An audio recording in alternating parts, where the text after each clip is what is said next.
إلا وأنتم مسلمون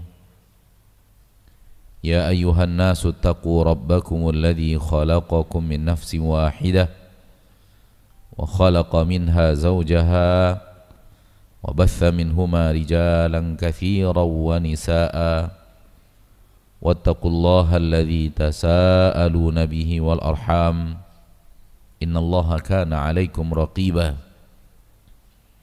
يا أيها الذين آمنوا اتقوا الله وقولوا قولا سديدا يصلح لكم أعمالكم ويغفر لكم ذنوبكم ومن يطع الله ورسوله فقد فاز فوزا عظيما أما بعد فإن أصدق الحديث كتاب الله وخير الهدي هدي محمد صلى الله عليه وسلم وشر الأمور محدثاتها فإن كل محدثة بدعة وكل بدعة ضلالة وكل ضلالة في النار. معاشر المسلمين معاشر المسلمات إخواني وأخواتي في الدين الحاضرين والحاضرات al-musyahidin wal musyahidat, para pemirsa dimanapun sekarang antum berada, rahimani wa rahimakumullah. Mari kita bersyukur kepada Allah tabaraka wa ta'ala Rabbul Izzati wal Jalalah yang telah memberikan kepada kita curahan rahmat dan nikmat yang tak akan mungkin bisa kita hitung.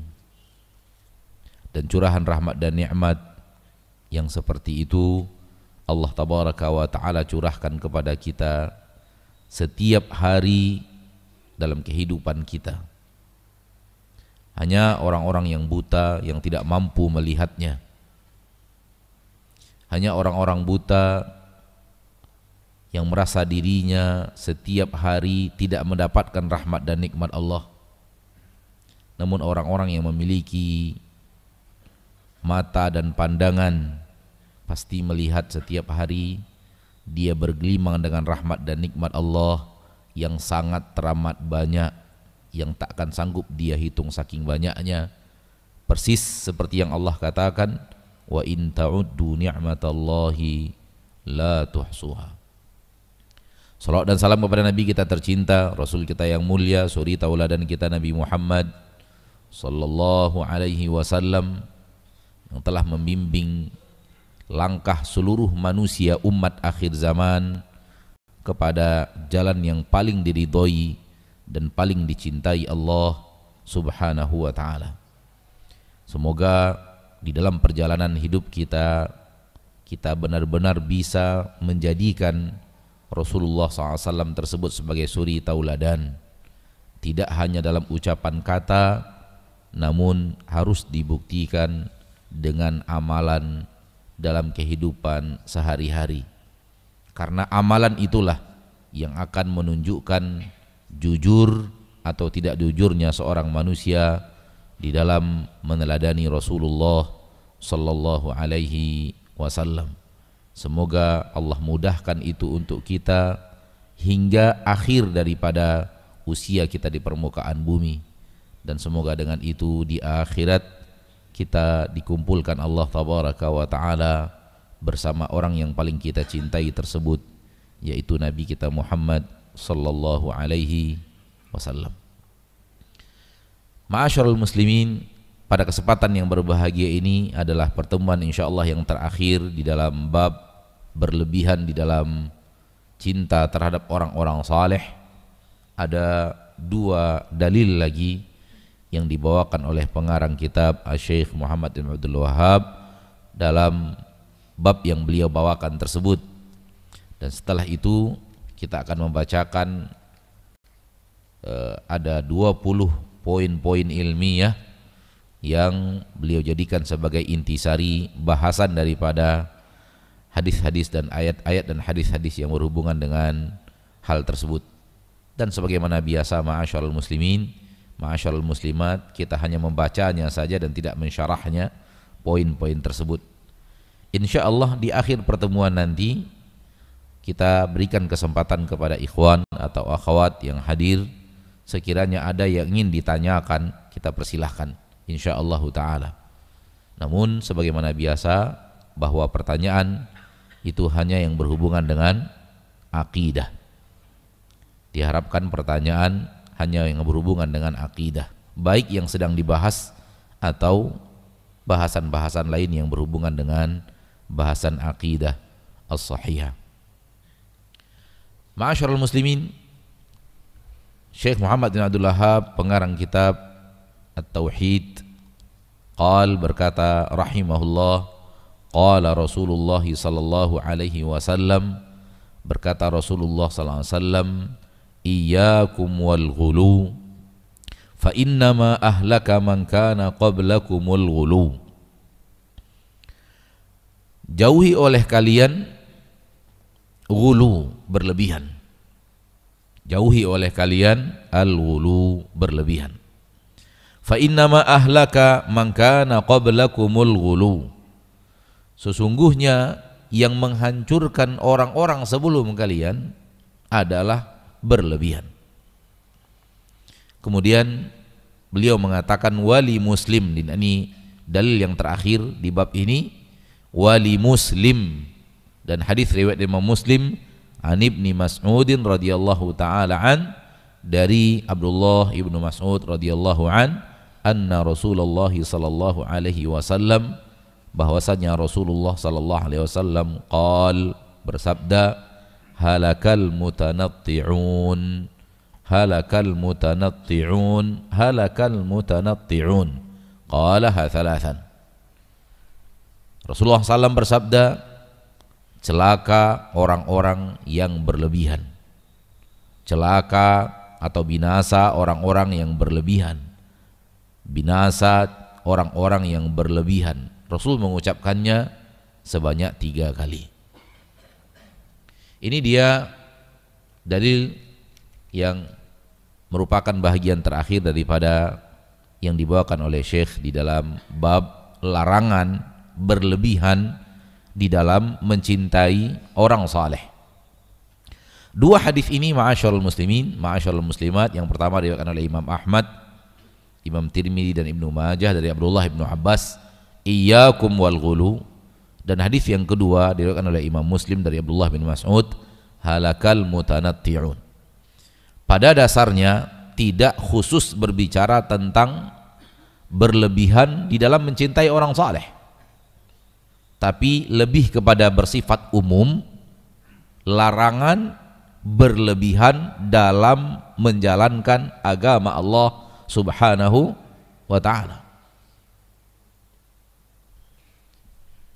Agama Allah tabaraka wa ta'ala Allah turunkan kepada Rasul tercinta sallallahu alaihi wasallam memiliki sifat pertengahan,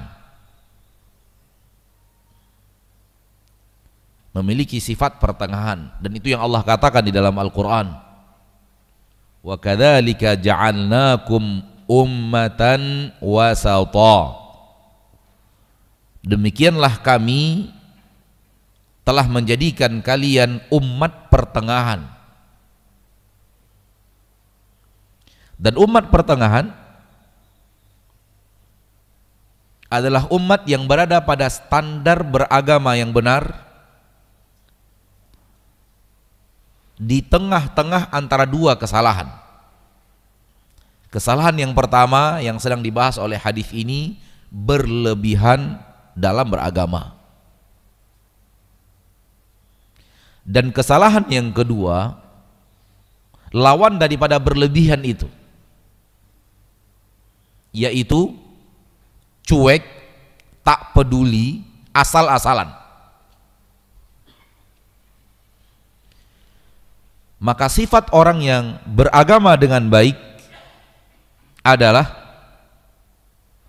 dia beragama sesuai dengan tuntunan, dia menghindari 2 kesalahan beragama.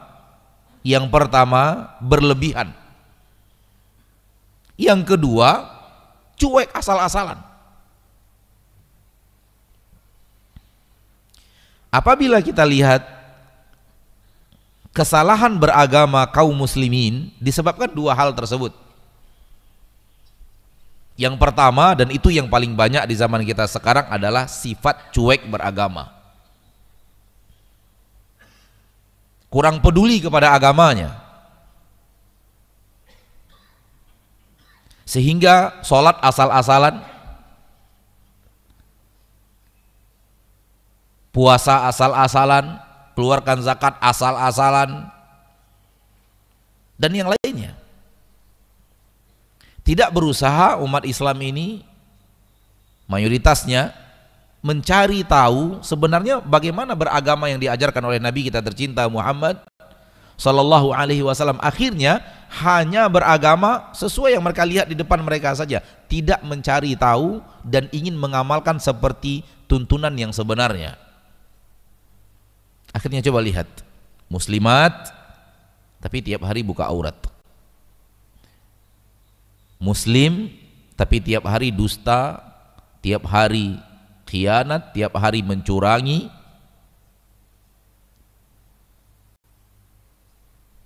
dan kiaskan apapun yang dilakukan kaum muslimin karena cuek beragamanya. Melaksanakan sholat pun asal-asalan, pakaian asal-asalan, tumak ninah asal-asalan, bacaan asal-asalan. Umat Islam sekarang ketika mereka sholat sir, subhanallah, super kilat ekspres. Yang sekiranya bacaan sir itu mereka jaharkan dan didengar oleh manusia, dia pasti malu itu.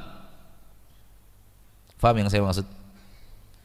Kita sholat sunat atau sholat sir, entah zuhur entah asar, kita lihat umat Islam sholatnya luar biasa kencang, sehingga kita berpikir mereka bacaannya gimana gitu. Subhana rabbiyal a'la, subhana rabbiyal a'la, bagaimana mereka membacanya? Kita membaca subhana rabbiyal a'la wa bihamdi satu kali, mereka sudah bangkit dari sujudnya.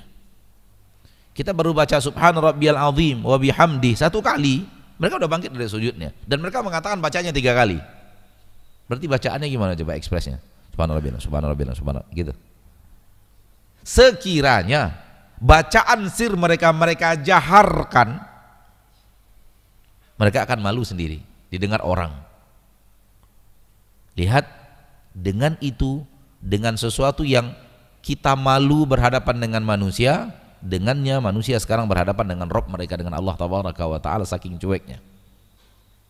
Padahal katanya mereka menghadap Allah, ingin disayangi Allah, ingin dicintai Allah, dan ingin meminta sesuatu kepada Allah. Orang kalau datang kepada antum mintanya kencang-kencang, permintaannya belum selesai dia udah balik arah, kira-kira antum ngasih apa enggak? Seperti itulah. Intinya kita tidak ingin berpanjang-panjang dalam hal itu. Terlalu banyak umat Islam sekarang cuek beragama, dan ini kesalahan besar.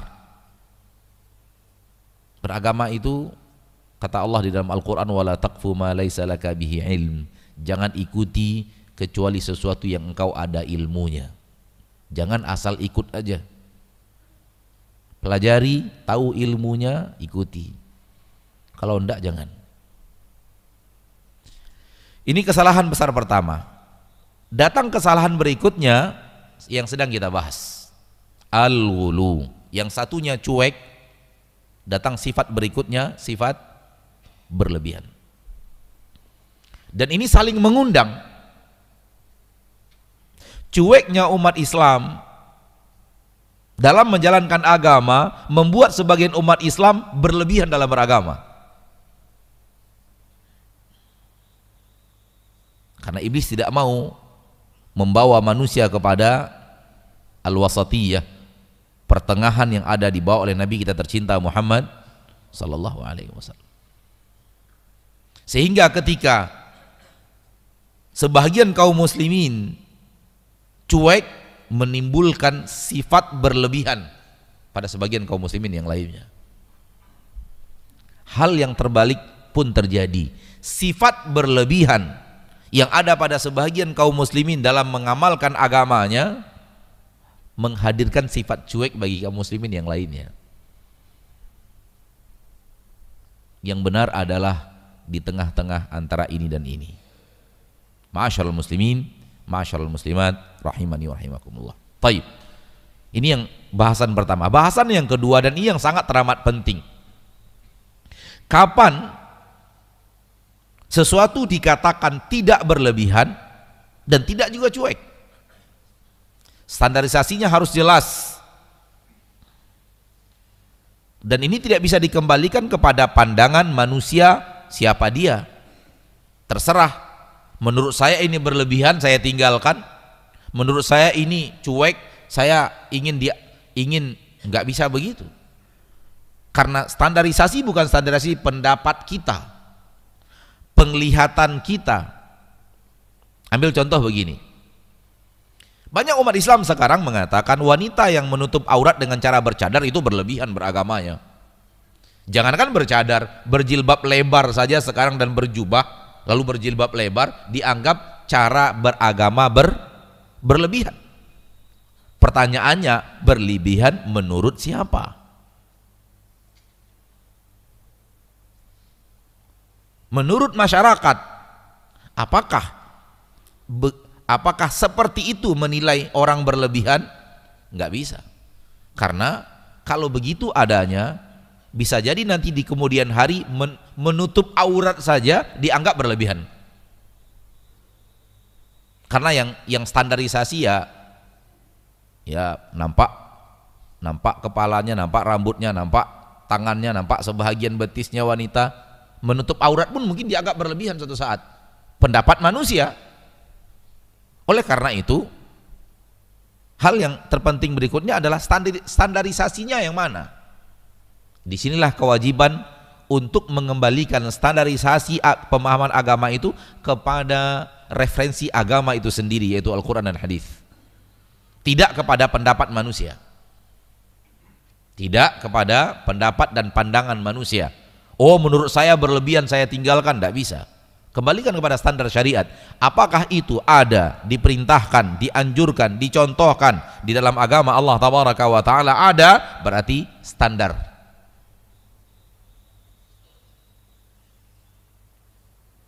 Berarti standar agama itu. Walaupun pandangan banyak orang yang standar itu berlebihan. Betapa banyaknya manusia sekarang mengatakan kita berjenggot lebat itu berlebihan. Oh, ngapain jenggot lebat seperti itu? Tidak tahukah mereka bahwa Rasulullah SAW kathiful lihyah, jenggot itu Rasulullah SAW itu sangat lebat. Rasul kita SAW beliau memiliki jenggot yang sangat lebat, sallallahu alaihi wasallam. Namun pandangan kaum muslimin sekarang ini, kalau ada orang punya jenggot lebat kemudian dipelihara, oh ini berlebihan beragamanya. Nggak bisa. Kalau dikatakan berlebihan berarti kita menuding Rasul kita SAW beragamanya berlebihan, padahal beliau melarang berlebihan beragama. Jadi harus dikembalikan kepada standar ilmu yang datang dari Al-Quran, datang dari hadis Nabi SAW, difahami oleh para sahabat dari Rasul kita tercinta Muhammad Sallallahu Alaihi Wasallam. Dengan itu, fahamlah kita bahwa berlebihan di sini adalah memang sesuatu yang sudah melebihi dari standar agama, sehingga tidak lagi sesuai dengan standar agama Allah Tabaraka wa Ta'ala. Bisa berlebihan dalam kaifiat, bisa berlebihan dalam jumlah. Disuruh 33 dia buat 100, disuruh 100 kali dia buat 3.000, 4.000, itu berlebihan. Bisa berlebihan dalam cara mengerjakannya, kaifiat mengerjakannya, seperti berlebihannya keinginan 3 orang sahabat Nabi ingin berpuasa setiap hari, ingin sholat malam sepanjang malam gak pakai tidur, ingin tidak menikah untuk bisa fokus ibadah. Itu berlebihan, dilarang oleh Nabi kita tercinta Sallallahu Alaihi Wasallam. Dilarangnya umat Islam sholat dalam keadaan ngantuk berat. Kata Nabi SAW, kalau kalian ngantuk tidur, jangan lanjutkan sholat kalian. Kenapa? Boleh jadi kalian meminta sesuatu kepada Allah, ternyata permintaan kalian sesuatu yang menghancurkan kalian. Misalnya ingin meminta dijauhkan dari neraka karena saking ngantuknya, Allahumma inni a'udzubika minal jannah Ya Allah, aku berlindung kepadamu, jangan masukkan aku ke surga. Saking ngantuknya. Maka ketika ngantuk, Rasulullah SAW katakan tidur. Rasulullah SAW satu saat masuk masjid itu melihat ada tali membentang dari satu tiang ke tiang masjid lainnya. Tiang-tiang masjid Rasul kita SAW adalah pohon-pohon kurma, ada tali terbentang. Kata Nabi SAW, ini tali apa? Disebutkan fulan beribadah sholat malam ya Rasulullah, kalau dia lelah dia gantung di tali itu, gelantung di tali itu. Capek berdiri, saking capek, tapi ingin sholat terus. Kita sekarang menyuruh umat Islam apa? Sholat malam lah, walau hanya 2 rakaat, walau hanya 3 rakaat dengan witir. 2 rakaat sholat malam, 1 rakaat sholat witir. Sholat malam, bangunlah setengah jam sebelum sholat. Ini keadaan umat Islam sekarang. Lihat umat di zaman Rasulullah SAW ingin sholat malam sepanjang-panjangnya sampai badan mereka lelah. Saking lelahnya, sementara tetap ingin melaksanakan sholat, tali dibentang dari satu tiang ke tiang lain lalu gelantungan di tali itu. Kata Nabi SAW, huluh, buang, copot tali itu. Alaikum ma tatiqun, alaikum minal a'mali ma tatiqun. Hendaklah kalian beramal sesuai batas kemampuan kalian saja, jangan dipaksa-paksakan. Fa innallaha la yamal hatta tamallu. Allah nggak akan bosan dengan ibadah kalian sampai kalian bosan sendiri beribadah. Dan ini bahaya berlebihan. Lambat laun mengantarkan manusia kepada sifat bosan beragama. Kenapa? Karena sifat manusia pada dasarnya kalau dia beragamanya itu sesuai standar, dia akan langgeng. Tapi kalau dilebihkan, di awal semangat, setelah itu hilang semangat, akhirnya bosan. Maka di 2 hadis ini larangan untuk berlebihan dalam beragama. Seperti yang Anda katakan tadi, 2 hadis ini bicara agama secara umum, dilarang berlebihan dalam beragama, jangan keluar lebih daripada standar yang ada, sesuaikan dengan standarisasi beragama yang benar, yang ada di dalam Al-Quran dan hadis, difahami oleh para sahabat dan diwariskan kepada umat dari generasi ke generasi yang lainnya, dan kita yang kecil belajar dari yang besar, karena yang besar sebelum kita, mereka adalah orang kecil yang belajar dari yang besar sebelumnya, dan orang itu pernah kecil dan belajar dari yang besar sebelumnya, dan begitu terus diwarisi agama ini sampai ke sahabat, dan sahabat mewarisnya dari Nabi kita tercinta Muhammad sallallahu alaihi wasallam, dan semua itu bisa dibuktikan. Yang sesuai standar ada keterangan yang jelas dan nyata. Yang sesuai standar ada contoh pengamalannya di zaman Nabi dan para sahabat sallallahu alaihi wasallam, karena agama di zaman mereka sudah sempurna. Tak perlu penyempurnaan umat belakangan seperti kita. Allah sudah turunkan Al-Quran di zaman mereka dengan mengatakan al-yauma akmaltu lakum dinakum, hari ini aku sempurnakan agama kalian. Sudah sempurna agama Allah.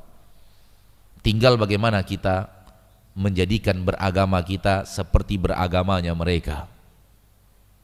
Beragamanya para sahabat tentu dari sisi merujuk ke referensi, mereka lah referensi yang paling mudah merujuk kepada referensinya, itu Nabi Muhammad sallallahu alaihi wasallam. Namun rintangannya tak berat, rintangannya tak ringan, ya. Tapi dari sisi merujuk kepada referensi sangat mudah para sahabat. Kenapa? Hidup di tengah mereka Rasul kita tercinta Muhammad SAW yang mengajarkan langsung beragama yang benar kepada mereka. Jadilah para sahabat contoh didikan langsung Rasul kita tercinta sallallahu alaihi wasallam.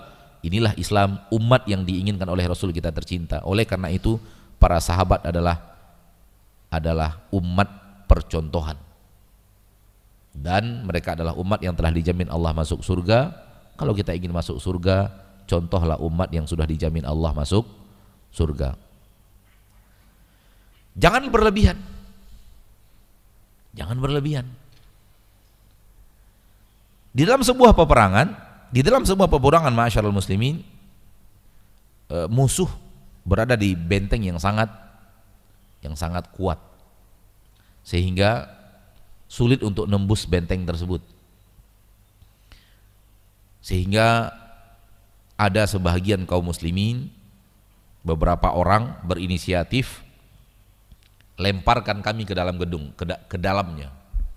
Jadi pakai alat sehingga bisa dilemparkan sampai ke tembok benteng pertahanan mereka dan berperang dari atas melawan musuh untuk membuka pintu dari dalam.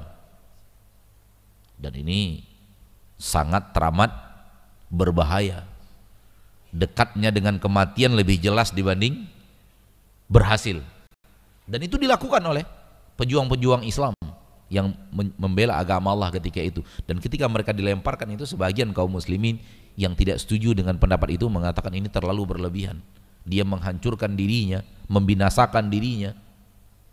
Dibantah oleh para sahabat. Ini tidak berlebihan. Kemudian yang mengatakan berlebihan mengatakan Allah berfirman di dalam Al-Quran,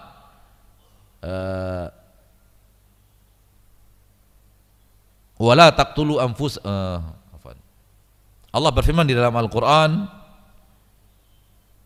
wa anfiqu mimma razaqnakum. Sebentar. Allah berfirman di dalam Al-Quran, wala tulqu bi anfusikum ila tahlukah. Ayat sebelumnya,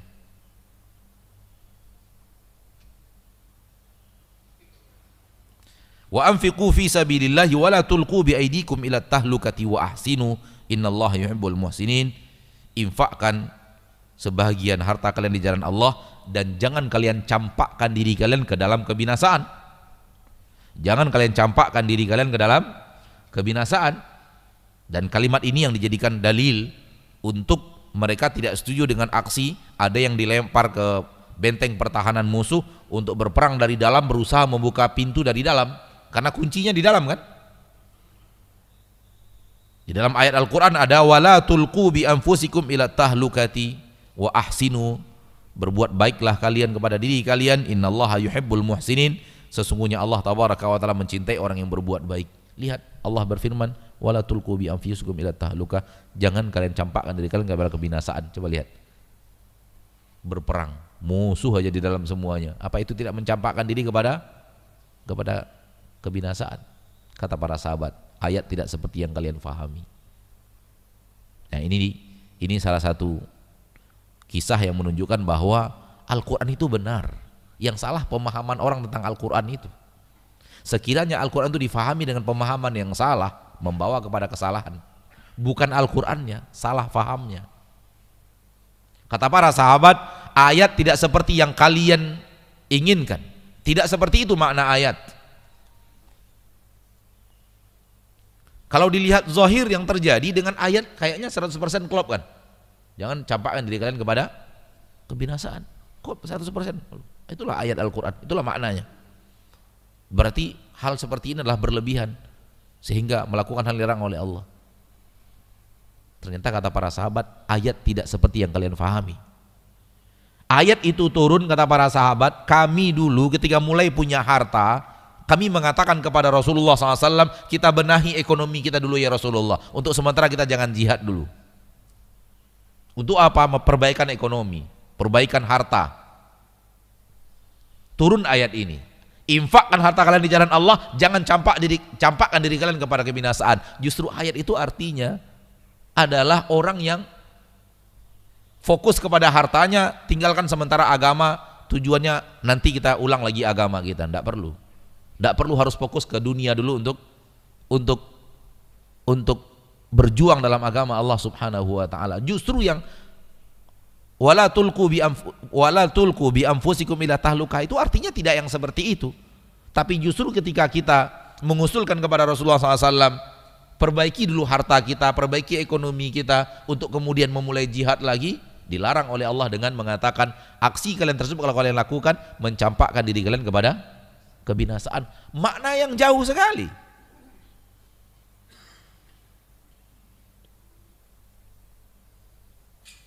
Oleh karena itu seperti yang kita katakan tadi ma'asyarul muslimin, bahwa harus ada standarisasi pemahaman, dan Allah tabaraka wa ta'ala menyuruh kita menjadikan standar beragama kita standar pemahamannya para sahabat. Kenapa? Karena mereka lah yang langsung dididik oleh Rasul kita tercinta Muhammad SAW, dan Rasul yang melihat amalan mereka dan menyetujui, meridhoi, merekomendasi amalan seperti amalannya para sahabat. Oleh karena itu Nabi SAW mengatakan, yang beragama yang benar adalah yang meniru aku dan sahabat-sahabatku. Kenapa Rasul menggunakan kalimat aku dan sahabat-sahabatku? Tidak cukupkah dengan meniru Rasul? Iya, cukup dengan meniru Rasul. Namun bagaimana pemahaman yang benar dalam meniru Rasul itu? Standarisasinya pemahaman langsung murid Nabi kita tercinta sallallahu alaihi wasallam. Ini yang saya katakan tadi, bahwa ada standarisasi. Kebalikan kepada standarisasi ini, melebihi standarisasi ini berarti ghulu, berlebihan. Rasul mengambil batu kecil, batu sebesar kelingking ini, ruas kelingking, lalu mengangkatnya di musim haji dan mengatakan bimithli hadza farmu. Dengan batu-batu yang kecil seperti ini hendaklah kalian melontar jumrah. Iyakum wal ghulu, jauhi oleh kalian sifat berlebihan. Sekarang itu sebesar-besar ini, bahkan dulu sebesar ini orang melempar jumrah pakai batu sebesar ini. Itu pun sudah Nabi katakan berlebihan. Cukup pakai batu khadaf sebesar satu ruas jari kelingking. Cukup segitu kalian melontar, kata Nabi. Jangan berlebihan. Dan kita menyaksikan sendiri, melihat sendiri umat Islam yang melontarnya pakai batu-batu yang sebesar apa ini? Sebesar godok ya, sebesar telur, lebih kecil sedikit daripada telur. Itu dikumpulkan untuk apa Pak? Untuk lontar jumroh.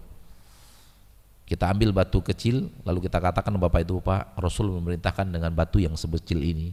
Kata Bapak itu, enggak mantap lempar itu, enggak mantap gitu. Lempar batu kecil apa sih? Tapi kalau batu besar kan enak tuh melemparnya tuh. Wow. Ini apa? Ini beragama atau ingin memuaskan sesuatu dari, kata Nabi SAW, lebih dari itu saja dianggap berlebihan. Jangan berlebihan, kata Nabi. Ikut standarisasi yang ada. Wallahu a'lam. Jadi itu dia ma'asyiral muslimin. Dan halakal mutanatti'un, tanattu' mutanatti'un, secara bahasa aslinya mutanatti'un itu adalah orang yang menyuarakan kalimat-kalimat berlagak fasih gitu. Itu hukum asal tanattu'. Orang yang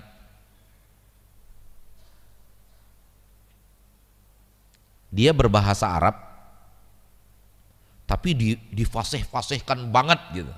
Apa tuh bahasa kitanya? Ya pokoknya itulah hukum asal, hukum kalimat tanattu' itu maknanya itu, hukum makna asalnya itu, lalu digunakan untuk siapapun yang berlebihan walau tidak dalam berbahasa. Kadang orang berbahasa kita mendengar, wah terlalu difasih-fasih kan, kalimatnya itu terlalu ditekan, nggak boleh juga. Biasa ngomong biasa aja. Berapa Anda mampu berbahasalah seperti itu, nggak perlu harus ditekan, difasih-fasihkan gitu. Gimana ya? Sok-sok fasih gitu, mungkin lihat. Kalau bahasa Arab kan memang ada kefasihan, tapi betul-betul itu nggak boleh. Kata Nabi SAW, kalimatnya kalimat tanattu', tapi tanattu' ini akhirnya maksudnya adalah berlebihan dalam beragama. Ya. Terakhir kita ikat dengan bahasan bahwa Rasul datang ngurus agama, tidak ngurus ilmu dunia.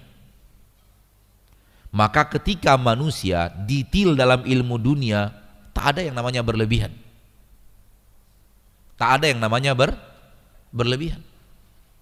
Kenapa? Karena dunia nggak ada standarisasi. Dunia tidak punya standarisasi. Dia adalah sesuatu yang berjalan sesuai kebutuhan, sesuai yang dimudahkan Allah dari sains dan teknologi. Maka ingin maju terus, silahkan aja. Karena memang bukan untuk itu Rasul diutus oleh Allah Subhanahu wa ta'ala. Jadi kalau sifatnya dunia, ingin detail silahkan, ingin semaksimal mungkin silahkan, ingin serapi mungkin silahkan. Kenapa? Duniawi. Pun agak cuek juga tidak dosa. Kenapa? Dunia. Ingat, Rasul diutus oleh Allah untuk agama. Maka bahasan-bahasan yang dikatakan Rasul, bahasan beragama. Bahasan apa? Beragama. Maka tanattu' berlebihan adalah berlebihan dalam beragama. Ma'asyarul muslimin rahimani wa rahimakumullah. Dua hadis ini seperti yang Anda katakan tadi, bahwa tidak berhubungan langsung dengan cinta berlebihan kepada orang saleh, tapi berlebihan dalam beragama, termasuk di dalamnya apabila mencintai orang soleh secara berlebihan. Sudah dibahas sebelum-sebelumnya hadis, ayat, dan hadis yang berhubungan dengan larangan mencintai orang soleh berlebihan, larangan memuji orang soleh berlebihan. Bahkan Nabi kita tercinta SAW melarang kita memuji beliau berlebihan, melarang kita memuji beliau berlebihan, padahal beliaulah manusia yang paling pantas mendapatkan pujian terbaik. Selagi itu benar, pujian terbaik itu tidak dusta, tidak berlebihan, silahkan.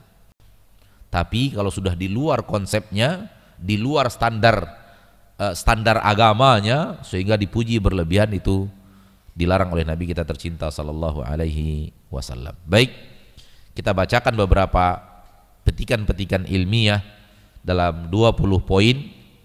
Dan ini hanya kita bacakan saja karena sudah kita bahas secara panjang lebar. Yang pertama, anna man fahima hadzal bab wa babaini ba'dahu tabayyana lahu ghurbatal Islam wa ra'a min qudratillahi wa taqlibihi lil qulubi al ajab. Di dalam bahas bab ini dan dua bab setelahnya, manusia bisa melihat Islam itu sekarang sudah asing, dan melihat bagaimana takdir Allah tabaraka wa ta'ala membuat hati terbolak-balik di dalamnya sungguh amat menakjubkan. Justru yang salah itu dianggap yang benar atau sebaliknya.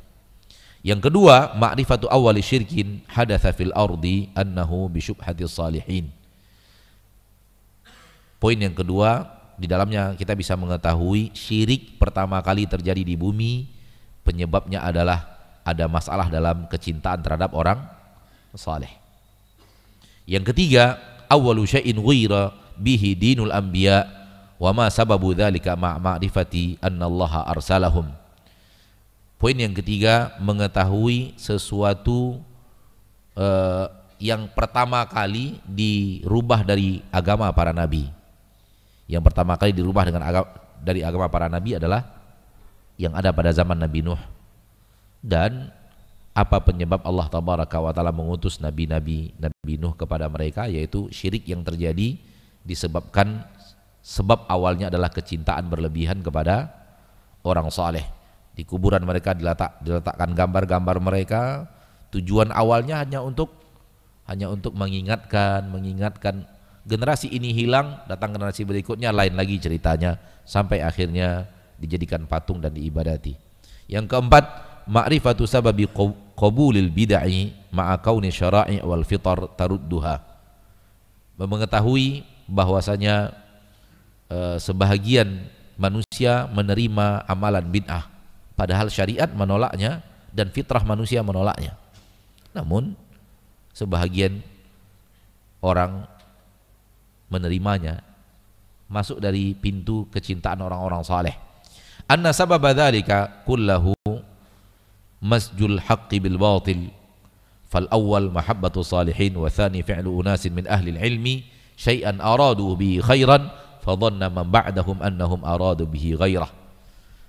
Penyebab diterimanya bid'ah itu karena tercampurnya antara hak dan batil. Di dalam bid'ah itu ada haknya, ada batilnya. Akhirnya itu penyebab akhirnya bid'ah itu diterima. Contoh kasus yang tadi, kasus kecintaan yang berlebihan kepada kaum Nabi Nuh. Pertama, di dalamnya ada kecintaan terhadap orang saleh, dan itu hak. Mencintai orang saleh hak, sebagaimana yang kita bicarakan dari awal bab. Mencintai orang saleh harus. Kita disuruh mencintai orang saleh. Namun yang kedua adalah pekerjaan mereka tersebut dari ahli ilmu yang ada di zaman itu menginginkan sesuatu kebaikan, namun ternyata generasi setelahnya berpendapat bukan itu yang mereka mau, sehingga dimasukkan oleh syaitan untuk akhirnya berbuat syirik. Tafsirul ayat fi surati Nuh, di dalamnya ada tafsir ayat apa yang ada dalam surat Nuh. Siapa itu nama-nama yang ada dalam surat Nuh, wala tadrunna waddan wala suwa'an wala yaghutsa wa ya'uqa wa nasra, ternyata nama itu nama orang-orang saleh. Akhirnya lambat laun dijadikan berhala yang diibadati. Kemudian yang ketujuh, jibillatul adami fi kaunil haqqi yanqusu fi qalbihi wal batil yazid. Kebiasaan Bani Adam ini kalau tidak diikat dengan syariat, maka kebenaran lambat laun berkurang, kebatilan lambat laun bertambah. Kalau tidak diikat dengan syariat, maka seperti itu yang akan terjadi. Yang kedelapan, fihi syahidun lima nuqila anis salaf annal bid'a sababul kufri. Di dalam yang telah kita pelajari ada bukti terhadap apa yang dikatakan oleh kaum salaf, ulama-ulama terdahulu, bahwa bid'ah bisa menyebabkan kekufuran dan kesyirikan. Bahwa bid'ah sarana yang digunakan iblis untuk akhirnya mengantarkan manusia kepada kekufuran. Beribadah di samping kuburan itu bid'ah. Beribadah khusus membaca Al-Quran di samping kuburan, nggak ada perintahnya dari Nabi. Masjid lebih afdal daripada kuburan. Namun datang bid'ah mengatakan bahwa kalau kita baca Qur'annya di samping kuburan orang soleh akan lebih baik, lebih utama. Lebih utamanya dari mana? Aqabrun yakni asyrafu minal masjid. Apakah kubur lebih mulia daripada masjid? Kenapa kita tidak lari ke masjid untuk membaca Al-Quran sebagaimana para sahabat berkumpul di masjid, lari ke masjid untuk beribadah kepada Allah? Kenapa ke kuburan? Namun bid'ah ini lambat laun apa? Dijadikan iblis sarana mengantarkan mereka kepada kesyirikan. Coba lihat sekarang bagaimana banyaknya kuburan yang diibadati. Berikutnya, ma'rifatu syaitan bima ta'ulu ilaihil bid'ah walau hasuna qasdul fa'il. Taunya syaitan akhirnya bid'ah ini mengarahkan manusia kemana. Iblis mengerti banget soal itu. Walau awal-awalnya niatnya baik. Walau awal-awalnya niatnya adalah baik. Ma'rifatul qa'idatil kulliyah wa yannahyu 'anil ghulu wa ma'rifatu ma ta'ulu ilaihi ay minasyirk. Tahunya kita sebuah kaidah penting dalam agama kita, larangan berlebihan beragama, dan kemana nanti akan mengarahkan sifat berlebihan ini, yaitu kepada syirik akhirnya. Madaratul uqufi 'alal qabri li ajli amalin salih. Di sini terjadi mudaratnya, yaitu sengaja berdiam diri di samping kuburan dengan tujuan beramal saleh, berbahaya. Kita tidak mengatakan ini lalu mengingkari adanya menziarahi kubur. Ziarah kubur sah, ziarah kubur bagian daripada agama kita. Tapi yang kita bahas poin khusus sengaja ke kuburan untuk beribadah. Nah, itu bid'ah, tidak ada dalam agama kita. Ma'rifatun nahyi 'anit tamathil wal hikmati fi izalatiha. Di sini kita tahu larangan untuk membuat-buat patung-patung dan hikmah perintah untuk membasmi dan memberantas, menghilangkan patung-patung tersebut. Ma'rifatu sya'ni hadhil qissah wa syiddatil hajati ilaiha ma'al ghaflati anha. Perlunya mengetahui kisah-kisah seperti kaum Nabi Nuh dan banyaknya manusia yang lalai dalam hal tersebut. Wa hiya a'jabu wa a'jab qira'atuhum iyyaha fi kutubit tafsir wal hadits wa ma'rifatuhum bi ma'nal kalam wa kaunullah hala bainahum wa baina qulubihim hatta i'taqadu anna fi'la qaumi Nuh afdal al-ibadat fa'taqadu anna ma nahallahu wa rasuluhu anhu fahuwal kufrul mubih lid-dami wal mal. Intinya adalah aneh, sangat aneh sekali. Mereka membaca kitab tafsir namun mereka justru mengamalkan yang dilarang dari apa yang mereka baca dalam kitab tafsir tersebut. At-tasrih bi annahum lam yuridu illa syafa'ah. Keterangan yang jelas bahwa dulunya pertama kali dilakukan mereka tidak ada ingin kecuali hanya mendapatkan syafaat dari orang soleh tersebut, bukan meminta kepada orang soleh itu. Zannuhum annal ulama alladzina sawwaru suwar aradu dzalik. Generasi-generasi berikutnya mengira bahwa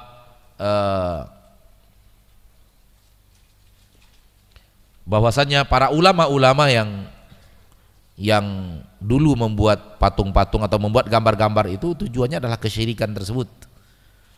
Setelah ulama mereka mati, meninggal dunia, maka datang generasi yang tidak berilmu lalu kemudian berbuat syirik setelah itu. Al-bayanul azim fi qawlihi la tutruni kama atratin nasara ibn Maryam. Larangan Ya, keterangan yang sangat agung dari Nabi kita tercinta SAW ketika beliau mengatakan jangan puji saya berlebihan. Sebagaimana kaum Nasara memuji berlebihan Isa bin Maryam. Fassalawatullahi wassalamu ala man ballagal balagal mubin. Semoga Allah berselawat dan memberikan kesalaman kepada yang telah menerangkan agama dengan keterangan yang sangat jelas. Nasihatu iyana bihalakil mutanatti'in. Di dalam ini terdapat nasihat untuk kita bahwa orang-orang yang berlebihan dalam beragama itu akan hancur dan binasa. Kemudian at-tasriyah bi annaha lam tu'bad hatta nusiyal ilm fa fiha bayanu ma'rifati qadri wujudihi wa madarrati faqdih. Di dalamnya terdapat keterangan yang nyata bahwa patung-patung tersebut tidak diibadati sampai ilmu hilang dari kaum Nabi Nuh. Ketika ilmu masih ada tidak berbuat syirik, namun ketika ilmu sudah hilang, generasi-generasi yang berilmu sudah hilang, kemudian datang generasi yang tidak berilmu akhirnya diibadati. Pahamlah kita di dalamnya ada keterangan yang sangat nyata, sangat pentingnya adanya ilmu di tengah manusia dan berbahayanya kalau ilmu itu hilang. Kemudian yang terakhir, anna sababa faqdil ilmi mautul ulama. Sebab hilangnya ilmu adalah meninggalnya orang-orang yang berilmu. Sebab hilangnya ilmu adalah meninggalnya para ulama. Perlahan tapi pasti para ulama meninggal, ilmu mulai hilang.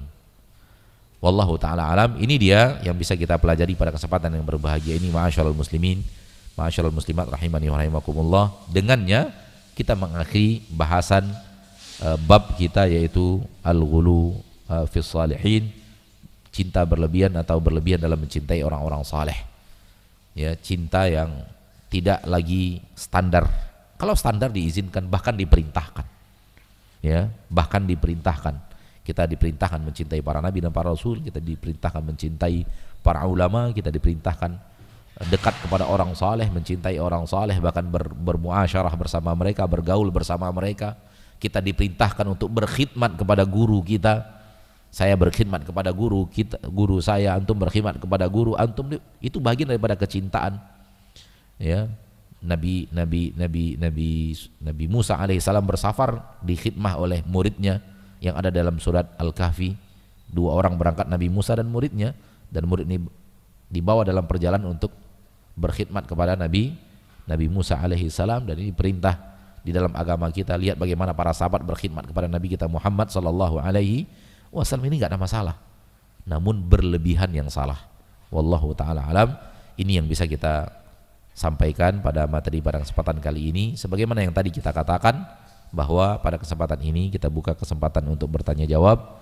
Ma'asyarul muslimin yang memiliki pertanyaan, demikian juga ma'asyarul muslimat yang hadir, apabila memiliki pertanyaan seputar masalah akidah, baik yang kita bahas pada kesempatan kali ini dan beberapa pertemuan sebelumnya, atau hal lain namun berkaitan hanya dengan akidah. Adapun bahasan-bahasan fikih dan yang lainnya, rumah tangga dan yang lainnya, masalah mendidik anak dan yang lainnya, insya Allah bisa ditanyakan kepada ustadz-ustadz kita yang banyak yang mengisi di masjid yang kita cintai ini. Baik, silahkan kita menunggu pertanyaan, silahkan. Sebelum datang pertanyaan tertulis, silahkan. Assalamualaikum warahmatullahi wabarakatuh. Baik, itu pertanyaannya.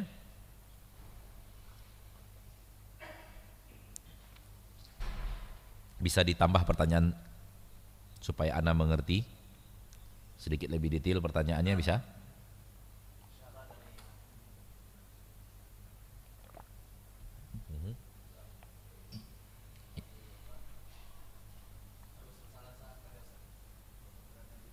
Terus lanjutkan biar Ana mengerti kedudukan pemahaman antum supaya Ana mengarahkannya kemana. Di sana antum menemukan apa?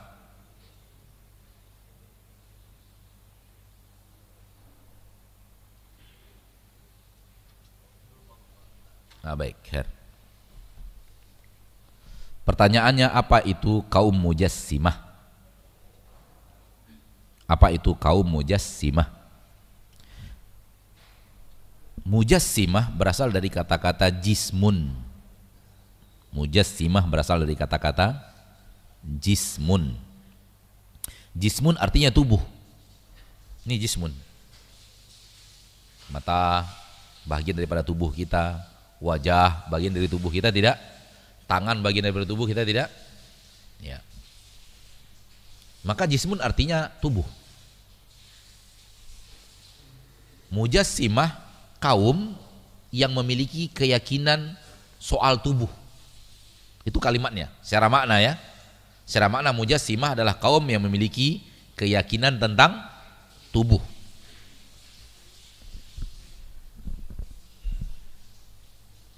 Allah di dalam Al-Quran mengatakan Allah punya tangan. Di dalam Al-Quran Allah mengatakan Allah punya tangan. Di dalam Al-Quran Allah mengatakan Allah punya mata. Di dalam Al-Quran Rasulullah mengatakan tangan Allah itu terbentang begitu luasnya. Nabi mengatakan Allah menciptakan Nabi Adam dengan kedua tangannya. Nah, keyakinan seperti ini, keyakinan meyakini seperti yang Allah katakan di dalam Al-Quran, itu ditudingkan kepada mereka-mereka yang meyakininya, Anda memiliki sifat menyatakan Allah punya tubuh dan kalian kami beri gelar kaum mujassimah. Kalian kami beri gelar kaum apa? Mujassimah. Kenapa? Kalian meyakini Allah punya mata. Kalian meyakini Allah punya tangan.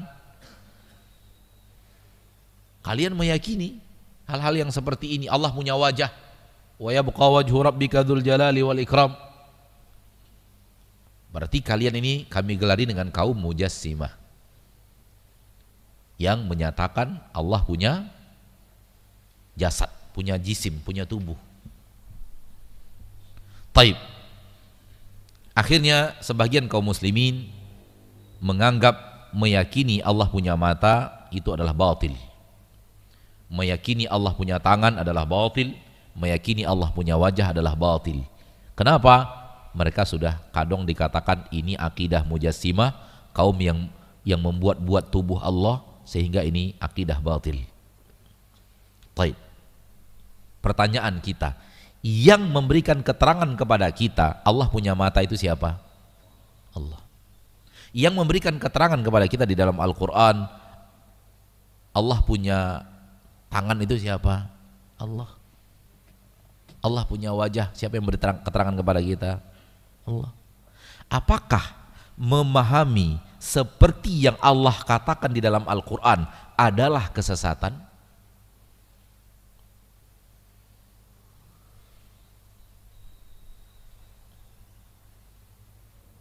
Allah katakan dalam Al-Quran Allah punya tangan, Allah punya mata, Allah punya wajah. Apakah memahami, meyakini seperti yang Allah terangkan di dalam Al-Quran tentang dirinya lalu kita terima adalah kebatilan?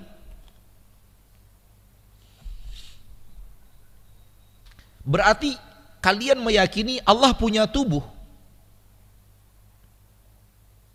Ini yang kami tidak bisa terima. Baik. Kenapa Anda tidak bisa terima? Ya berarti Allah seperti makhluk dong. Loh, itunya yang kami tidak pernah yakini. Itunya yang kami tidak pernah yakini. Paham enggak antum? Kalian kalau meyakini Allah punya wajah, berarti wajah Allah kayak wajah makhluk. Loh, kami tidak pernah mengatakan wajah Allah kayak wajah makhluk. Kami hanya mengatakan sebatas yang Allah katakan. Allah punya wajah, ya udah, Allah punya wajah. Mau apa kita? Allah berbicara tentang dirinya, masa kita tolak? Tapi itu akan berakibat kepada Allah seperti makhluk. Makhluk punya wajah, Allah punya wajah, berarti sama dengan makhluk dong. Kami tidak meyakini seperti itu. Kami tidak meyakini seperti itu. Kami meyakini Allah punya wajah, namun kami tidak meyakini bahwa wajah Allah seperti wajah makhluk, karena itu haram untuk kami yakini. Kenapa? Allah berfirman dalam ayat yang lain, laisa kamitslihi syai', tidak ada yang sama dengan Allah. Ayat ini juga kami gunakan, kata mereka, tidak sama dengan Allah, oleh karena itu kami tidak mau meyakini Allah punya wajah. Loh, kenapa ini Anda terima, ayat itu Anda tolak? Kenapa tidak dua-duanya diterima? Yakini Allah punya wajah, yakini tidak ada yang sama dengan Allah. Ini jalan yang benar. Sehingga semua ayat Al-Quran diterima. Meyakini Allah punya wajah seperti yang Allah katakan, Allah punya tangan seperti yang Allah katakan di dalam Al-Quran, namun diyakini juga laisa kamitslihi syai', tak ada sesuatu pun yang sama dengan Allah. Berarti wajah Allah tak sama dengan wajah siapapun apapun. Tangan Allah tak sama dengan tangan siapapun dan apapun. Mata Allah tak sama dengan mata siapapun dan apapun. Sehingga tidak ada ayat yang ditolak. Dan ini akidah yang benar. Namun untuk menyampaikan kepada kaum muslimin bahwa ini akidah yang salah, mereka menggunakan kalimat mujassimah. Kalian menjisim-jisimkan Allah.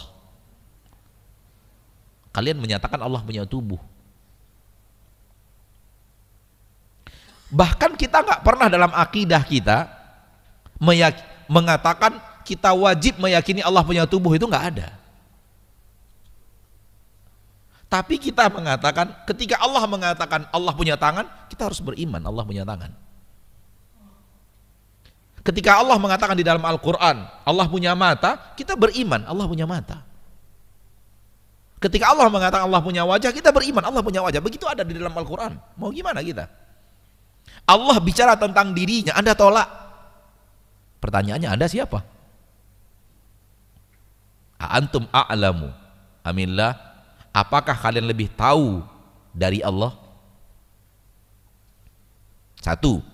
Lebih detail lagi, apakah kalian lebih tahu dari Allah tentang Allah? Coba lihat. Pertanyaan pertama, apakah kalian lebih tahu dari Allah? Membantah mereka yang tidak mau mengimani apa yang Allah katakan dalam Al-Quran. Poin yang kedua, Allah bicara dirinya, kita katakan, oh enggak. Tak boleh meyakini Allah punya. Allah mengatakan di dalam Al-Quran tentang dirinya, dia punya tangan. Mau gimana kita coba? Nah, meyakini hal-hal yang seperti itu, mereka gelari dengan kaum mujassimah. Demi Allah, sepanjang perjalanan saya berdakwah, baik saya sendiri yang berbicara atau ustadz-ustadz kita yang lain bicara akidah, tak seorang pun pernah mengatakan dari ustadz-ustadz ahlu sunnah mengatakan kita wajib meyakini Allah punya tubuh.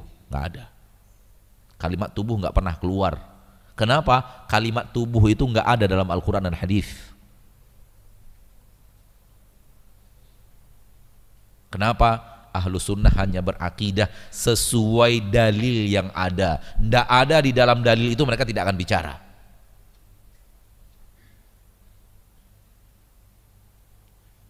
Nah, untuk, maaf tanpa mengurangi rasa hormat, memprovokasi orang-orang supaya tidak mau beriman seperti imannya ahlu sunnah tentang mata, tentang wajah, tentang tangan dan yang lainnya, mereka menamakan kaum yang meyakini seperti itu dengan gelar mujassimah, kaum yang menjisim-jisimkan Allah. Nah, ini kaum sudah menyatakan Allah punya jisim. Kenapa? Dia yakin Allah punya mata, dia yakin Allah punya tangan, dia yakin Allah punya wajah, dia yakin Allah di atas aras. Udah jisim udah. Sementara tidak boleh menyatakan itu, karena akan sama dengan makhluk. Itunya yang kami tidak pernah yakini, sama dengan makhluknya itu haram untuk diyakini. Faham? Tapi kalau sudah Allah yang berbicara tentang dirinya, kita wajib beriman. Sami'na wa ata'na. Bahkan kalimat jisim itu sendiri, ya, kata para ulama, kalimat yang tidak ada di dalam Al-Quran dan tidak ada di dalam hadis. Manakala disampaikan kepada kita, apakah Anda berkeyakinan Allah punya jisim? Kita kata para ulama, tunggu dulu. Apa yang Anda maksud? Apa yang Anda maksud? Pertanyaan Anda, apakah Allah punya jisim? Apa yang Anda maksud? Karena kalimat ini tidak ada di dalam Al-Quran dan tidak ada di dalam hadis, sehingga tidak dinyatakan sebagai akidah. Namun orang bertanya kepada kita, lalu bagaimana? Apakah Allah punya jisim?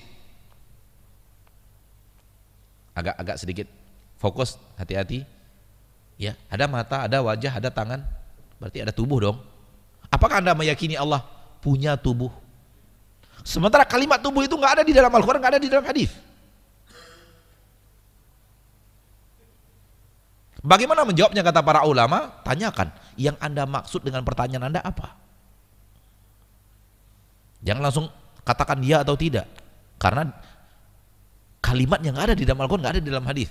Kalau pertanyaannya, apakah Anda meyakini Allah punya mata? Saya bisa langsung jawab, iya, karena ayatnya jelas. Apakah Anda meyakini Allah punya tangan? Saya jawab iya, karena ayat dan hadisnya jelas. Langsung jawab iya. Kenapa? Ada ayatnya, ada hadisnya.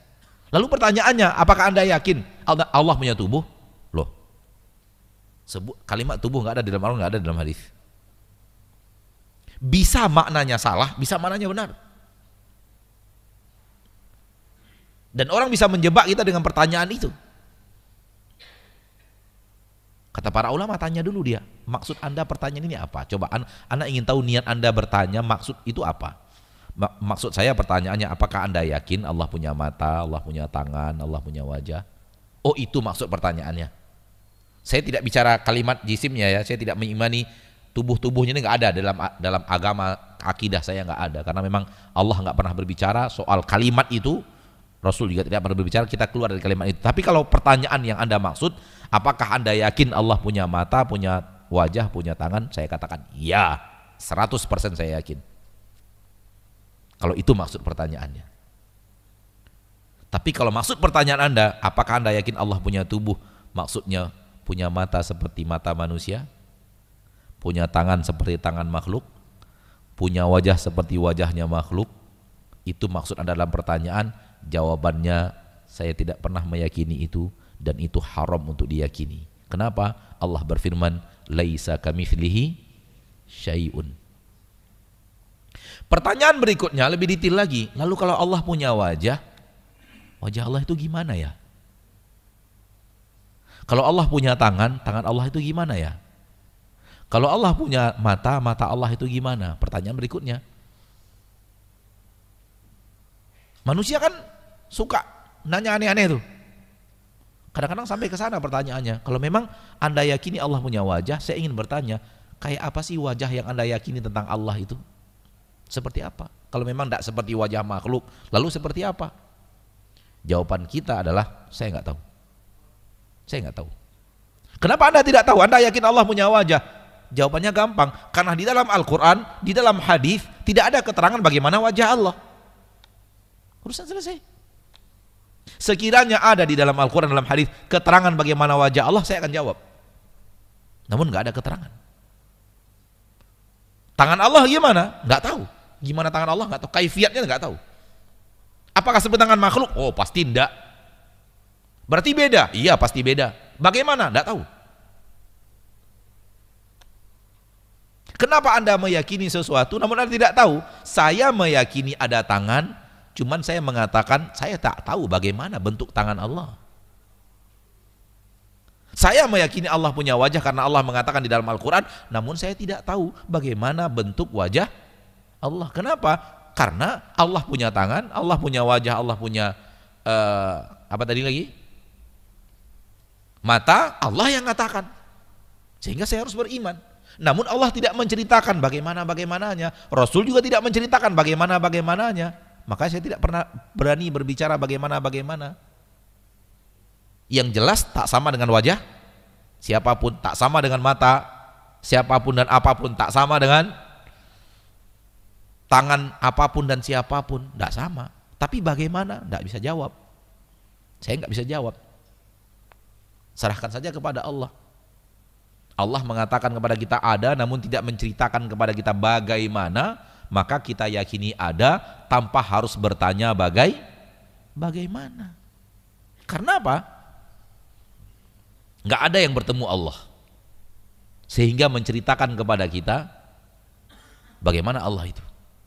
Satu. Yang dua, tak ada yang semisal dengan Allah sehingga bisa kayak gitu loh. Nggak ada.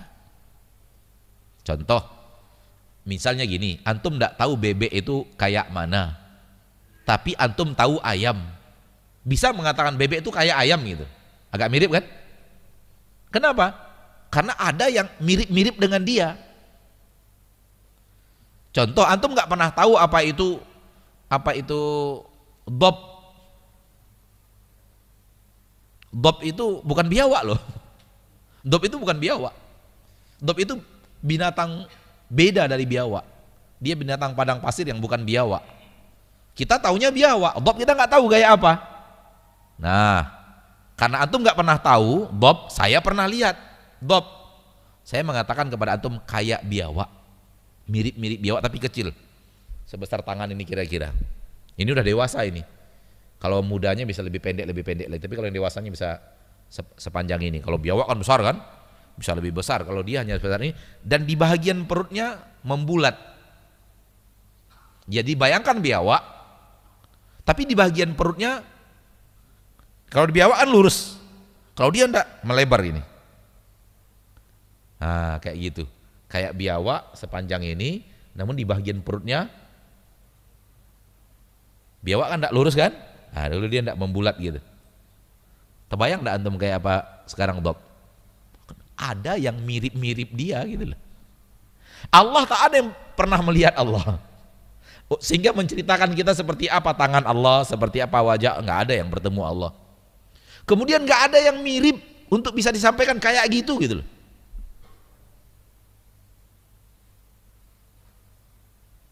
Tinggal satu-satunya yang diharapkan adalah kabar dari manusia jujur yang tak mungkin berdusta.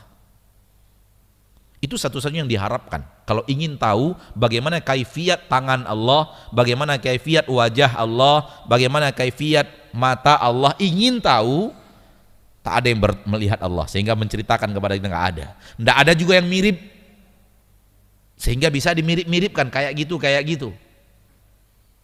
Satu-satunya berarti cara untuk mengetahui bagaimana kaifiat tangan Allah, bagaimana kaifiat wajah dan mata Allah, kabar dari manusia jujur yang tak pernah berdusta, Nabi kita tercinta Muhammad SAW. Itu satu-satunya harapan untuk mengetahui. Ternyata ndak ada juga. Ternyata apa? Nggak ada juga. Ndak ada yang pernah bertemu Allah, ndak ada yang serupa dengan Allah, sehingga bisa kayak gitu, kayak yang tadi lah, kayak dob dan biawak tadi. Antum nggak pernah lihat, Anda pernah lihat, Anda bisa ceritakan, sehingga Anda bisa memirip-miripkan kayak gitu, namun bedanya sedikitnya begini, misalnya gitu, ya kan? Satu-satunya berita dari kabar dari Rasul yang tak pernah berdusta, bicara dengan penuh kejujuran. Itu satu-satunya yang kita harapkan untuk bisa, kalau ingin tahu bagaimana kaifiat tangan, wajah dan mata Allah. Ternyata tidak ada juga. Akhirnya kita mengatakan nggak tahu. Kenapa? Nggak pernah bertemu, tidak ada yang serupa, dan Rasul nggak pernah bicara. Jadi kalian bisa mengimani Allah punya mata namun tidak tahu kaifiatnya? Ya bisa. Memang begitulah harusnya. Kalian bisa mengimani Allah punya tangan tapi kaifiatnya nggak tahu? Ya bisa. Itulah akidah yang benar. Imani Allah punya tangan tapi nggak tahu bagaimana kaifiatnya. Dan haram disamakan dengan makhluk. Namun mereka, karena mereka tidak yakin Allah punya mata, sehingga menisbatkan orang yang yakin Allah punya mata dinisbatkan kepada kaum mujassimah. Sementara yang ada adalah kita tidak meyakini yang seperti itu, seperti yang mereka katakan, namun kita hanya berbicara sesuai yang ada di dalam Al-Quran, tidak ditolak. Ketika Allah mengatakan Allah punya tangan, kita yakini Allah punya tangan, namun tak ada yang sama dengan Allah. Sehingga para ulama membuat kaedah-kaedah. Sama nama tidak mesti sama kaifiat. Sama nama tak mesti sama wujud. Dan itu terjadi antara satu makhluk dengan makhluk lainnya. Kita punya kaki, manusia punya kaki, punya. Ayam punya kaki, punya. Semut punya kaki, kalajengking punya kaki, ulat kaki 1000 punya kaki, kaki semua loh namanya. namanya sama, penyebutannya sama, kaki. Tapi kalau sudah dinisbatkan kepada kalajengking, lain kakinya. Kalau sudah dinisbatkan kepada manusia, lain pula jenis kakinya. Kalau sudah dinisbatkan kepada jerapah, lain pula lagi kakinya. Kalau sudah dinisbatkan kepada apa lagi?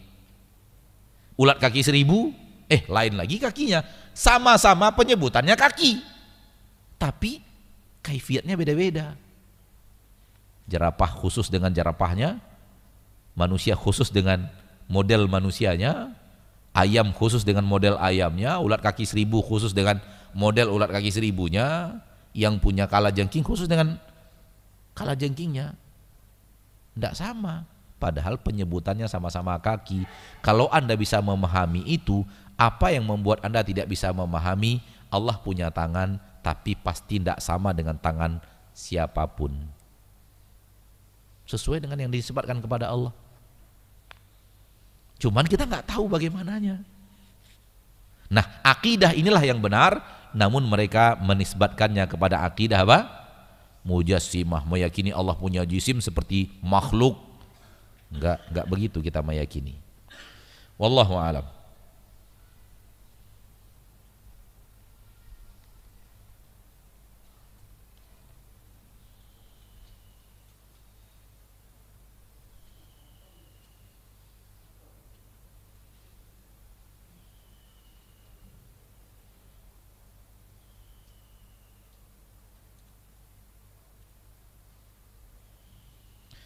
Saya pernah datang ke salah satu tempat berobat. Orang tersebut meminta nama, tanggal lahir, menyuruh pasien membawa air mineral. Setelah sesi konsultasi, air tersebut dibawa ke ruang belakang. Air tersebut sudah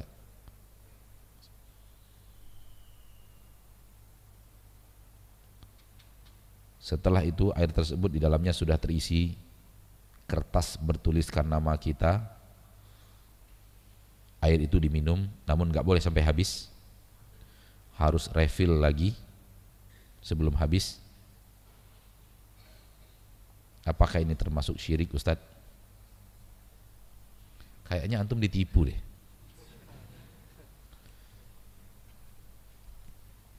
Kayaknya antum ditipu aja.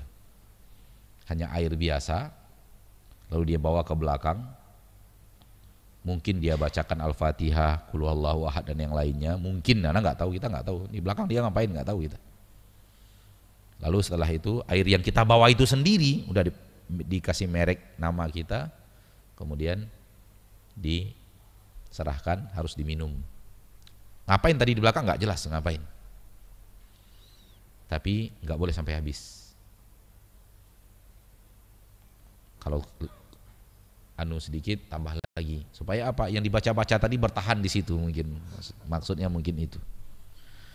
Wallahu alam. Kalau hanya sebatas itu namanya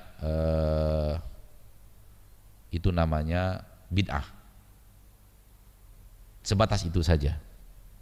Ya, dia membaca-bacakan, Anda yakin bacaannya spesial. Kalau memang Anda ingin membacakan Al-Qur'an terhadap air itu, ya baca sendiri. Itu yang disuruh Allah, disuruh Rasulullah SAW, ambil air minum, baca Quran, ya baca, buka ini baca. Usahakan air di liur antum yang percikan-percikan tuh, yang keluar ketika membaca Al-Quran, masuk ke dalam air itu. Nggak perlu juga dipercik-percik kan. Baca aja, kan baca itu keluar percikannya itu. Cuman nggak nampak oleh mata kita, kalau pakai mikroskop nampak itu, percikan-percikannya keluar gitu. Nah itu yang masuk dalam air itu. Nah itu udah air ruqyah namanya. Baca Al-Quran, Al-Fatihah, baca ayat kursi, baca Qul Huwallahu Ahad berkali-kali, Qul A'udzu Falaq berkali-kali, Qul Binas berkali-kali. Itu adalah air ruqyah namanya. Sama aja dia baca Quran, antum baca Quran, sama-sama baca Quran kok. Kalau memang Al-Quran itu yang baik, ya dari antum dari dia sama aja, sama-sama Al-Quran kok. Apalagi kalau antum tahu bacaan Al-Quran antum lebih tahsinnya lebih bagus daripada dia gitu. Kenapa seperti itu? Karena orang terikat dengan sosoknya. Agama kita mengikat dengan Al-Qur'annya, sementara kita mengikat dengan sosoknya gitu loh. Penyakitnya ada di situ, sosok. Akhirnya berlebihan dalam memahami kalau dia baca Al-Quran beda sama saya baca Quran gitu. Sama aja, sama-sama Quran kok. Al-Quran dibaca si A, Al-Fatihah dibaca si B, dibaca si A, sama-sama Al-Fatihah. Kalau memang itu Al-Fatihah yang benar dibacakan ke air ya sama berarti. Tidak perlu harus sosok-sosok tertentu. Seperti itulah wallahu taala. Kalau antum ingin minum pakai air ruqyah, ya udah ruqyah sendiri. Bila perlu ruqyah sampai 30 juz. Ambil ceret, baca sampai 30 juz baru minum. Kenapa? Makin banyak Al-Qur'annya. Wallahu a'lam. Tapi kalau sudah sampai kepada keyakinan dia bisa menyembuhkan, itu bisa kepada syirik nanti. Wallahu a'lam.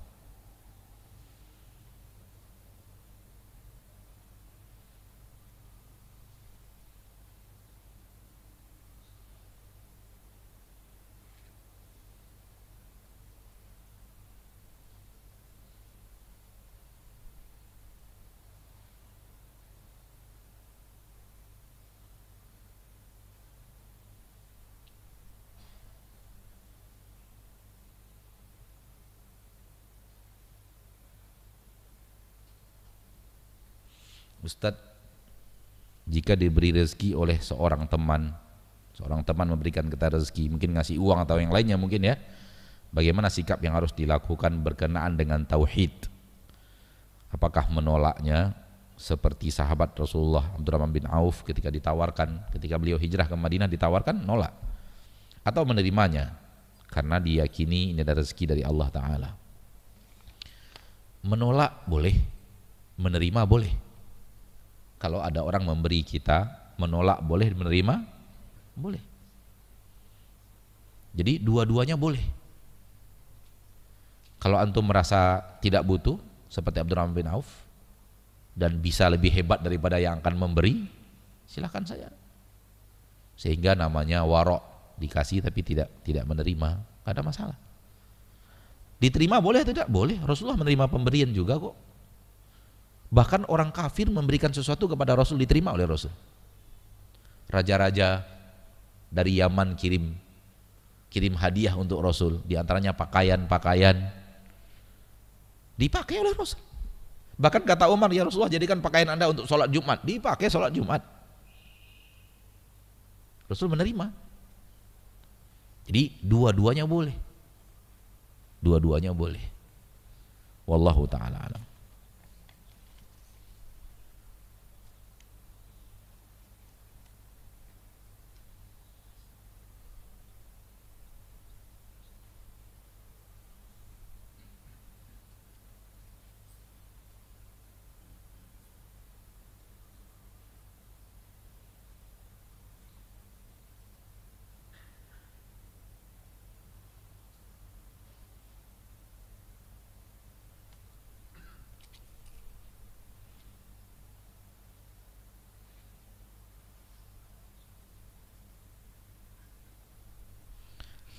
Sebab hilangnya ilmu adalah faktor para ulama wafat. Kriteria untuk saat ini, kriteria seperti apa orang bisa disebut sebagai ulama? Punya ilmu agama yang luas, itulah ulama. Punya ilmu agama yang sangat luas. Ya. Ulama artinya orang yang berilmu. Berarti kalau dia punya ilmu agama yang sangat luas, maka dia adalah ulama. Dan para ulama pun berbeda-beda dalam kealiman ilmu agama. Dan itu diketahui oleh seluruh yang belajar ilmu agama. Contoh begini, Syekh Muhammad Nasruddin Al-Albani sangat ahli dalam ilmu hadis karena mendalami ilmu hadis. Begitu beliau wafat, tak ada murid-muridnya yang sehebat beliau ilmu hadisnya. Berarti wafat bersama Syekh Albani, beberapa banyak ilmu yang beliau kuasai yang tidak dikuasai oleh murid, hilanglah sebagian ilmu. Ada yang sudah beliau wariskan kepada murid-muridnya, tetapi ada juga yang belum dikuasai oleh murid-muridnya. Hilanglah sebagian ilmu bersama wafatnya beliau. Dan begitulah, fahami terus. Semakin banyak ulama yang meninggal dunia, akan pergi bersama beliau sebagian ilmu yang belum diwarisi oleh generasi sebelumnya. Begitu terus sampai akhirnya ulama habis. Kalau sudah habis ilmu. Apakah orang-orang seperti saya ini ulama? Oh, jauh sekali dari kalimat ulama. Jauh sekali. Orang-orang seperti saya ini jauh sekali dari untuk dikatakan ulama. Tapi pernah belajar dengan ulama, insya Allah ya. Pernah belajar dengan ulama ya, tapi ulama enggak. Mungkin kalau kalimatnya orang-orang seperti saya bisa dikatakan murid dari para ulama, ya mungkin aja karena kita pernah belajar dengan para ulama. Pernah bertemu para ulama yang betul-betul ahli dalam ilmu hadis, ahli dalam ilmu ini, ahli dalam ilmu ini, ilmu akidah misalnya. Ya. Orang-orang seperti Syekh Abdul Razak sudah banyak para ulama dunia mengatakan beliau ahli ilmu, berarti ulama, insya Allah. Ya. Apalagi ayah beliau yang jauh lebih alim daripada Syekh Abdul Razak, yang dulu ketika di Madinah kita lama duduk di majelisnya ayah Syekh Abdul Razak, ya, Syekh Abdul Muhsin Al-Abbad, dan beliau ingin diangkat untuk menjadi salah seorang anggota ulama besar Arab Saudi, namun beliau menolak untuk masuk dalam keanggotaan itu. Beliau lebih memilih untuk duduk di Masjid Nabawi dan mengajarkan ilmu kepada siapapun yang mau belajar tanpa harus diberikan beban-beban sebagai keanggotaan. Sudah diminta untuk jadi majelis keanggotaan di ya semacam majelis ulamanya Arab Saudi lah gitu. Berkumpul para ulama di sana membahas. Nah, beliau lebih memilih untuk duduk di Masjid Nabawi seperti yang telah beliau lakukan puluhan tahun. Puluhan tahun mengajarkan hadis, mengajarkan ilmu kepada kaum muslimin. Ya, Sahih Bukhari sudah tamat, Sahih Muslim sudah tamat, Sunan An-Nasa'i sudah tamat. Dan ana bertemu beliau di akhir Sunan An-Nasa'i, akhir Sunan An-Nasa'i. Kemudian Sunan Abu Daud sudah tamat dan ana hanya bisa belajar setengahnya. Setengah lagi ana sudah harus meninggalkan Madinah untuk pulang ke Indonesia. Tapi sudah tamat beliau ajarkan. Setelah Sunan Abu Daud, beliau masuk ke Sunan At-Tirmidzi, tamat. Setelah itu beliau masuk ke Sunan terakhir Ibnu Majah dan tamat. Bukhari tamat, diajar, bukan belajar ya, bukan belajar, diajarkan ke umat. Bukhari tamat, Muslim tamat, An-Nasa'i yang kedua, yang ketiga tamat. Ana di akhir An-Nasa'i ikut gabung. Kemudian Abu Daud tamat, ana hanya bisa setengahnya saja.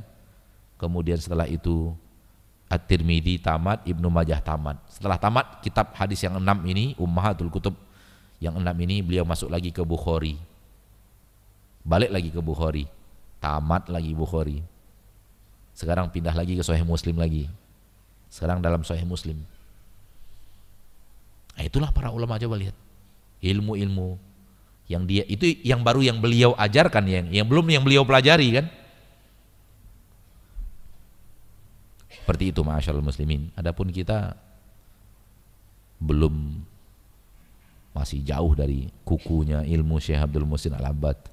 Oleh karena itu kita tidak berani mengatakan kita adalah para ulama, tapi alhamdulillah kita pernah menyicipi belajar bersama para ulama sehingga kita bisa membedakan inilah ulama yang benar-benar ulama ahli ilmu, yang ini hanya gelar-gelar doang gitu ya.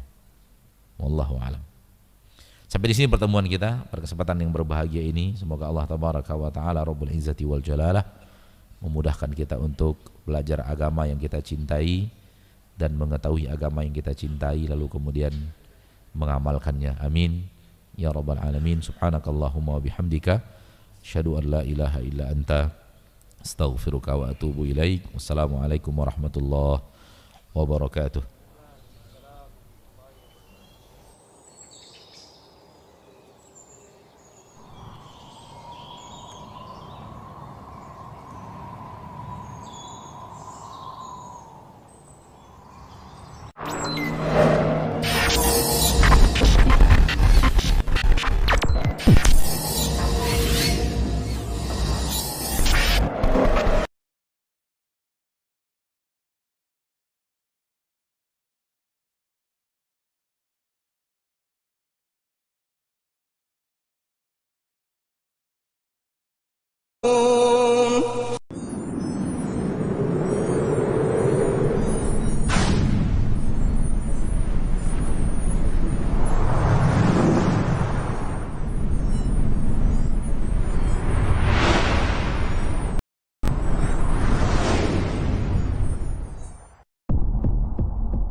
Bismillahirrahmanirrahim.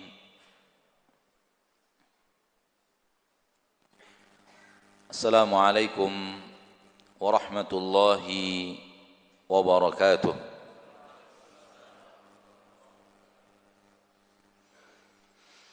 Innal hamdalillah nahmaduhu wa nasta'inuhu wa nastaghfiruh wa na'udzu billahi min shururi anfusina wa min sayyiati a'malina. Man yahdihillahu fala mudilla lahu wa man yudlil fala hadiya lahu. أشهد أن لا إله إلا الله وحده لا شريك له وأشهد أن محمدًا